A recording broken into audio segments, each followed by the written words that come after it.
Hello friends, homemade butter எப்படி ready பண்ணுறது இந்த வீடியோவில் பார்க்க போகிறோம். ஆல்ரெடி நம்ம சேனலில் ஹோம்மேட் கீ எப்படி ப்ரிப்பேர் பண்ணுற வீடியோ போட்டிருக்கேன். அதை நான் டேக் பண்ணுறேன்.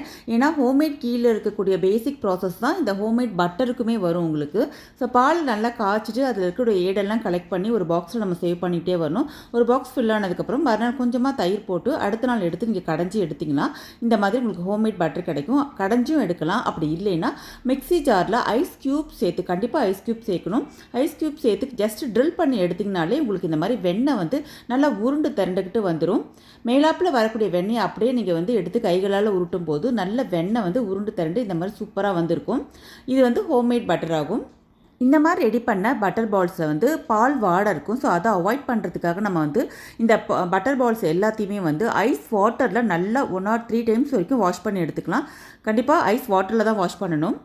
இந்த மாதிரி ஐஸ் வாட்டரில் வாஷ் பண்ணும்போது பார்த்திங்கன்னா நம்ம உள்ளங்கை சூடுபட்டு அந்த வெண்ணெய் உருக ஆரம்பிச்சிரும். அந்த மாதிரி இல்லாமல் இருக்கிறதுக்காக தான் நம்ம வந்து ஐஸ் வாட்டரில் வாஷ் பண்ணுறோம். ஏன்னா அந்த பால் வாடை போகிறதுக்காக தான். இந்த மாதிரி எடுத்த நீங்கள் வெண்ணெய் உருண்டைகளில் நீங்கள் உருண்டையாகவே வச்சுக்கலாம். அப்படி இல்லைனா ஒரு ஸ்கொயர் பாக்ஸ் இல்லைனா ஏர்டைட் கண்டெய்னரில் போட்டு சேவ் பண்ணும்போது அப் டு 25 days வரைக்கும் ஃப்ரெஷ்னஸ் மாறாமல் இருக்கும். இதே மெத்தடில் நீங்களும் ஹோம்மேட் பட்டர் ரெடி பண்ணி ஹெல்த்தியாக சாப்பிடுங்க ஃப்ரெண்ட்ஸ். தேங்க்ஸ் ஃபார் வாட்சிங்.